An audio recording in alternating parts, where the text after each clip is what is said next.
porque estamos en un tema que es muy polémico. Para que se entienda, aquí no hay medias tintas. Para muchos esto es el tema más pervertido y absurdo dentro del mundo de la ufología, mientras que para otros es el único tema importante que debiera tomarse en cuenta, porque es algo que nos coloca a nosotros como seres humanos, como habitantes naturales de este planeta, en peligro de extinción. Dicho eso, hay que decir que, no sé si un orgullo, pero por lo menos una de las metas alcanzadas en estos temas tan curiosos que siempre tocamos, es que la primera vez que yo creo que Chile, a través de un medio masivo de comunicación, escuchó la palabra reptiliano, que hoy día algunos lo ocupan para la broma, u otros, como decía, de una manera un poco más seria, fue a partir de este mismo espacio, del Así Somos, y hoy día, siendo que para muchos de nosotros es como un poco natural este tema, hemos querido explicar cuáles son sus orígenes y hasta dónde ha llegado, y cuáles son las pruebas y su vínculo con los actuales poderosos que, de ser cierto, estarían, como por ejemplo la reina Isabel, que le llaman la reptiliana máxima, prácticamente. ¿En serio? Absolutamente. Pero, bueno, la vieja también. ¿Nos vas a explicar por qué tiene ese apodo de alguna forma? Le voy a explicar por qué. No, tiene que ser de la realeza, maestro. O sea, tiene que tener sangre azul. ¿Ella cree que es de la realeza también? Cada uno nunca, claro. En eso no se equivoca. ¿Qué es lo que pasa? Las dos primeras teorías, ojo, lo voy a simplificar lo máximo que pueda, pero debo decir que hay estudiosos que son bastante, ¿cómo decirlo?, serio, y no sé si la palabra sea riguroso, pero sí enjundioso en la enorme cantidad de publicaciones a través de extractos que han hecho de libros sagrados de antiguas culturas o incluso de jeroglíficos o de ciertas historias que han sido recopiladas del inconsciente colectivo del folclore de distintos lugares del mundo para llegar a estas conclusiones. Entonces, ¿los reptilianos qué son? Hay dos teorías en donde la segunda está más aceptada que la primera. ¿Ya? La principal, dicen que es una especie de evolución escondida, oculta, que vive en paralelo a nosotros desde la época de los dinosaurios. Vale decir que si nosotros somos el resultado de la evolución de una especie de primates, de mamíferos, ¿cierto?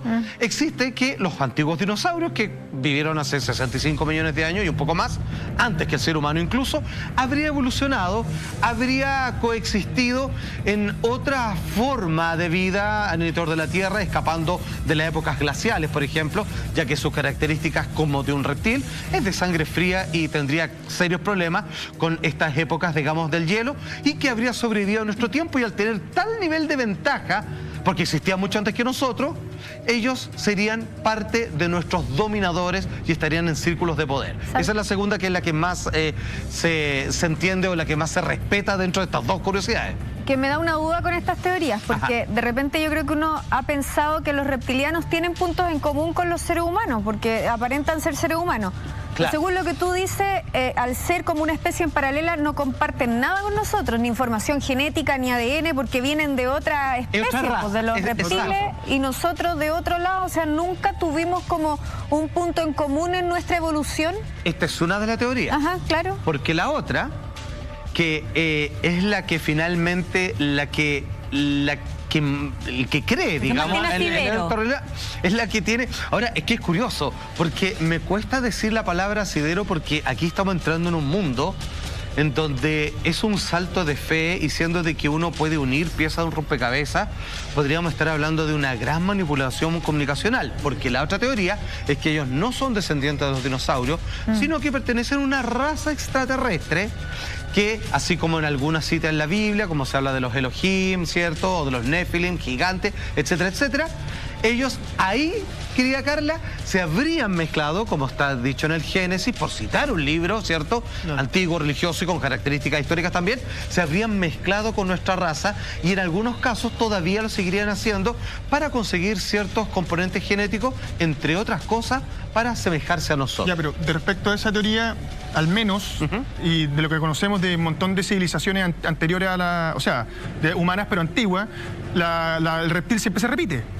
Sí, claro.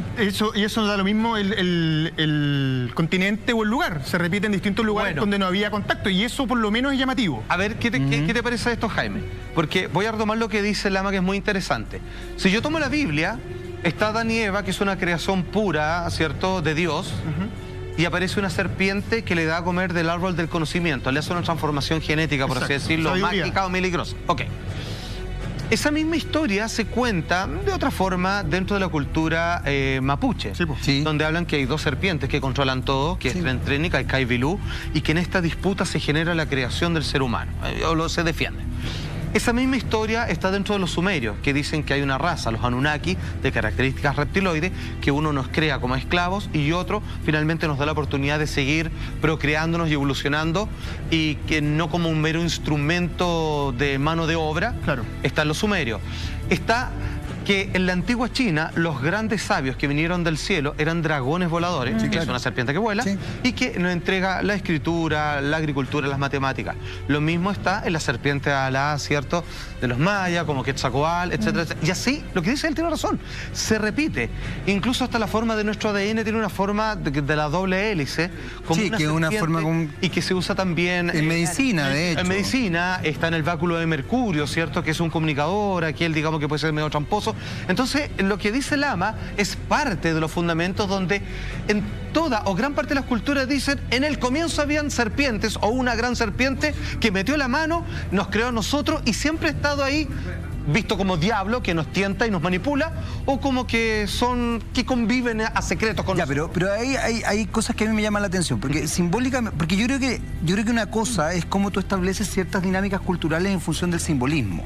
La serpiente es un animal súper interesante, es un animal que el católico lo ha transformado en la parte demoníaca. En general, en el resto de las culturas no es visto como una... a ver, implica inteligencia, sabiduría, capacidad de transformación positiva. El horóscopo chino es un super signo. Dentro de los animales de poder. Dentro de los animales de poder, claro. O sea, si tú lo fijas, solamente es en las concepciones occidentales, judeo-cristianas y fundamentalmente católica, es donde se le ve como un elemento negativo. Exacto. Y por otro lado, simbólicamente, la serpiente efectivamente tiene dinámicas donde tú puedes relacionarla con situaciones que culturalmente son atractivas, o sea, el hecho de cambiar de piel, el hecho de poder adaptarse, el hecho... Entonces la visión negativa me da la sensación de que tiene una composición judeo-cristiana. Pero solo un pequeño aclaración, que sin duda lo simbólico existe, pero acá además hay historias con relatos de descendencias, anclaje y todo, que lo cuentan como si fuera historia. Las distintas culturas, como vino este dragón. Por supuesto, pero lo que lo hace raro para el tema. Estoy de acuerdo, pero, o sea, a ver, sí, absolutamente sí. No estoy cuestionando eso. Pero también yo creo que uno tiene que tener la visión. Yo recuerdo hace un tiempo atrás, me tocó entrevistar a Francisco Astaburuaga, un cura, uno de los ¿cómo se llama?, de los académicos más importantes de la Universidad Católica, profesor de Derecho Canónico, y le preguntaba justamente la interpretación de la Biblia. Y él me decía que la Biblia era un texto interpretable y por ende iba cambiando de acuerdo a las distintas etapas. Si no, todavía estaríamos pensando que la Biblia funciona con ciertas cosas. Como las profecías mismas. Exactamente. Es que ese es el problema. Y desde ese punto de vista, yo creo que estas historias que tú estás mencionando me parecen súper respetables. Y por favor, o sea, tienen que ver con la cultura, pero también pueden tener perspectivas dependiendo de las culturas donde se manifiestan. ¿Tenemos una aclaración que tú quieres compartir con nosotros? Sí, de todas maneras, pero hay algo que solamente me gustaría aclarar que no está de más, digamos, dado a lo elevado de esta conversación, es que lo que dice el cura canónico es una opinión, que es interpretable. Hay otros que dicen que no hay que interpretarla porque eso sería un pecado. Entonces, eso es lo loco de todo. Y eso es interpretable.